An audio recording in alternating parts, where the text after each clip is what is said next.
Can't do it. The segment most likely to get someone suspended, fired, or at least spending the night on the couch. I will tell you a deeply personal story because I have a tendency to overshare. I raised the nastiest you've ever done. I'm talking about nasty. Wow. Mary Screw killed Donald Trump, Matt Spiegel, or Jimmy Butler. I'm not going to answer that. It's stupid. Which category do you click on that would horrify your life? What's the question? I feel like this is like a setup. I have to answer your question. You can't do it. I don't know. You shouldn't do it. It's a very negative question. I have a question. Yes. In these conjugal visits, you can have sex with women? I don't know that I really want to answer that. What's your question? I'm your huckleberry. I'll answer the question. This is bad radio and it's not appropriate. Why do we never get an answer when we're knocking at the door? Can't do it.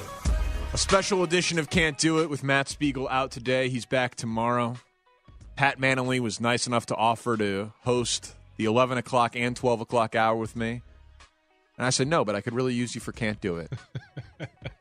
And you made yourself available for the time, and then you had to say yes. Hi, Pat. Let's do it. All right. I'm in. 312-644-6767. Former Bear. You could ask Rick a question, Jay a question, me a question. We're all still available. Oh, they're not getting guest questions. I guarantee you. And I guarantee you Matt Spiegel right now is tuning in for this. I'm sure. Maybe not the rest of your show today. Doing, yeah. But whatever he's doing, he's making sure he's listening right now. I guarantee you. And Jay, if you want to go out into the hallway and you can call in and ask a question, Campy can screen them after all the time. All right, that sounds good. Maybe I will. Okay.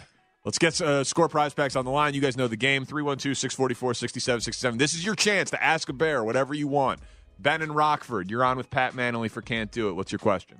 Hey, guys, my question is for Pat. Okay. All right, Pat, out of all your time with the Bears, who was your least favorite teammate? I'm guessing if any of my former teammates are listening right now, they're probably wondering if I'm going to call them out of any part of this show. But I'm going to have to go with Mike Wells. You remember Mike Wells? He was a defensive tackle. My rookie year, I hated him. He was a bully. He bullied me. He'd make fun of me being a long snapper. And at that time, that was kind of the first time like it became a true position. He's like, what the heck is this long snapper? What are you doing here? You shouldn't be here. And I hated him.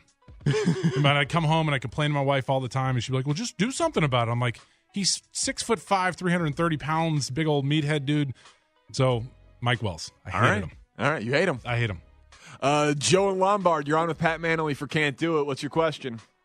Pat, question's for you, bud.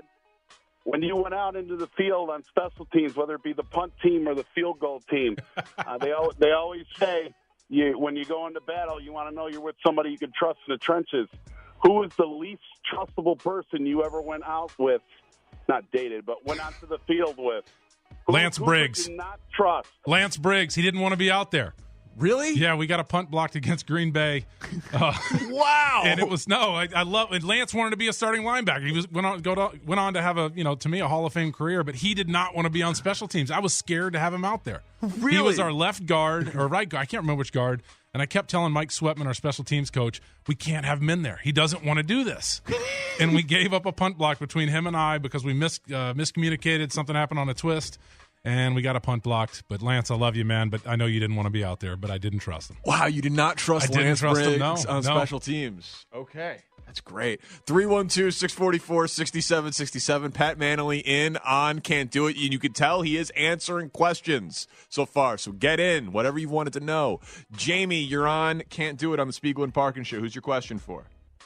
My question's for Pat. All right. Pat, during your tenure with the Bears, who would you say was the most anatomically challenged as far as shortcomings in the locker room? Oh, wow. That's, we're not there looking around, but I could do the opposite. Because I really can't recall a micro, whatever you want to call it. But can't recall a micro. But I could do the opposite, and it's been known around the league, and that's Marty Carter. Yeah. Marty Carter was the opposite. Okay. So the smallest, I have no idea. That's nothing, but Marty Carter was the best way it was put. Chris Chandler said it: a dozen donuts and a cup of coffee.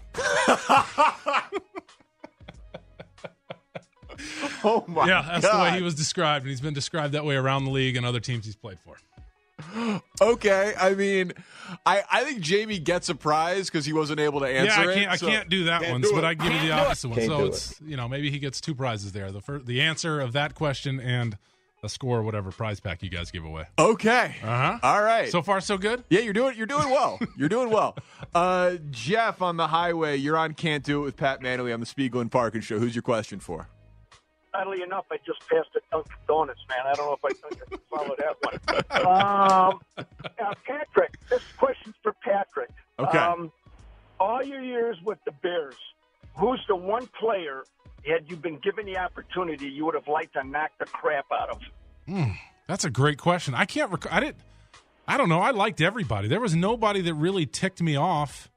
Can't besides, use the Mike Wells answer again. Yeah, no, because I wouldn't want to fight him because I'd get my butt kicked. But right. No, I can't do it because there's nobody I really honestly wanted to go fight or punch or did not like. And I think that says a lot about the locker room that we had over the years I was there. We had a great locker room. There was truly nobody I just wanted to walk over and punch and be like, hey, you're an idiot. No, there was nobody.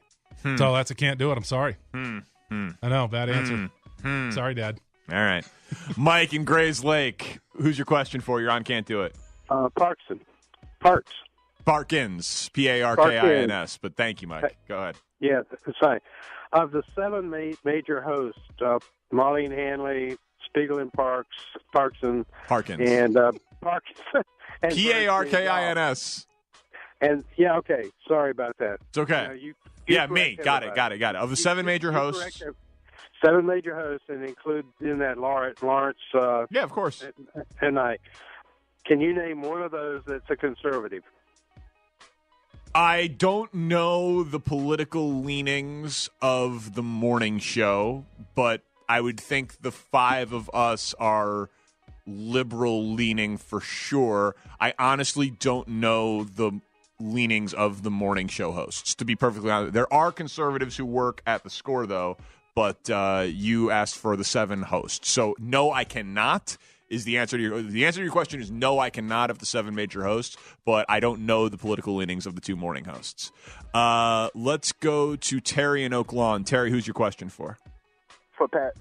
Okay, go ahead. What was your favorite thing about Jay Cutler? Riding his coattails. If we went out, went out, you'd get behind the scenes. We'd go to concerts. You'd get backstage, meet the artist or whatever, but just riding his coattails. Who did you riding his fame? Who did you meet backstage? Just like Matt Kearney. We were down at the House of Blues. I was a big fan of his and went to the concert and hung out with him afterwards. Had a couple drinks and stuff like that. So nice. Riding your star player's coattails. Tom, you're on Can't Do It on the Spiegel and Parkins show. Who's your question for? My question is for Pat. Pat, during your time with the Bears, who was the worst quarterback you played with? As in, you mean like how they played? As a teammate? Just overall talent. Who was the worst one you played with? Talent. Oh, I would just have to, and I've said it before, I think I got to say it again, it's Cade McNown. I just think the fact that he came in as a first rounder and we were hoping that he was going to save the franchise, and he turned out to be, in my eyes, the bust word. He just wasn't good. He didn't prepare like I would like to see a number 1 draft pick prepare, and he didn't treat teammates like you want a quarterback to be treating your teammates. So I'd say Cade McNown. All right, Cade McNown asked and answered. 312-644-6767. Raymond, you're on Can't Do It. Who's your question for? This will be for Parkins. Okay. If your wife were to give you a hall pass, what female coworker would you have a one-night stand with? And you have to give a name. Well, I don't have to give a name. It's my show and my game. So sorry about that, sir, but congratulations on your prize. Can't do it. Can't do it. Let's go to Julian in Schaumburg. Julian, you're on Can't Do It. Who's your question for? Question is for Pat. On a scale of 1 to 10, how competent would you say are the McCaskies? Ooh, oh, boy. Good question. All right. Good question. That family has made me a wealthy man, a lucky man. 16 years in the NFL. They allowed me to snap a ball for them, so I can't do it. Can't do it. Can't do it. Okay. No way. Okay. Nope. All right. Well, there's an answer in there. There's an answer in there somewhere. I'm sure, but I can't get it. Yeah, no, I get no. I get no, but I mean, there's an answer in the Can't Do It in there somewhere. John and Fulton, you're on Can't Do It. Who's your question for? John and Fulton? You're on the air. Yeah. Hey, Danny, have you ever whispered the words, Matt, you fat bastard? No. what Spiegel has done, A, Spiegel and I really get along well, and two, with Spiegel's openness about his struggle with weight and food and that he's down like 200 pounds. That's amazing. Are you kidding? It's inspirational. He looks good. Yeah. Our audience voted him 70-30 in terms of percentage of being better looking than me. I can't. I'm not throwing any stones in that glass house. Are you crazy? Let's go to Rich on the north side. You're on Can't Do It with Pat Mannelly and Danny Parkins. Who's your question for? Questions for Manley. Okay. And the question is, who did Olin Kreutz punch at the gun range? Oh, that was Fred Miller. Everybody knows that. That's out there, Rich. I didn't know that. Yeah, it's Fred Miller. Broke his jaw in 2 places. I think it was 2, but it was Fred Miller. Who's the most incompetent coach you've ever had? Oh, man. I was lucky with all 4 special teams coaches that I had. They were great. So none of those guys. There was an O-line coach for the Bears that just was one step above his pay grade. I'm not going to give his name, so I can't do that. But there's been some guys in there that they exposed themselves by their lack of knowledge. Like if you ask them a somewhat difficult question, they can't answer it right away. They've got to cut the tape off, send the team out of the room, rewatch the tape, and then formulate an answer. There's been some guys like that. So there are times when the players know more than the coaches do. 100%. Yes. Yeah. I thought you were going to say Trestman. No. I mean, I don't know. I think Mark just got was he CFL Coach of the Year? He kills it in Canada, but he's 9-9 or something, right? Yeah, well, they love him. They just love him up there. No, he didn't work out with the Bears in our locker room the time he was there. It did not fit. It was Kicks just the field wrong goals on hire. second downs. Yeah, well, okay, but his personality did not fit inside Hallis Hall.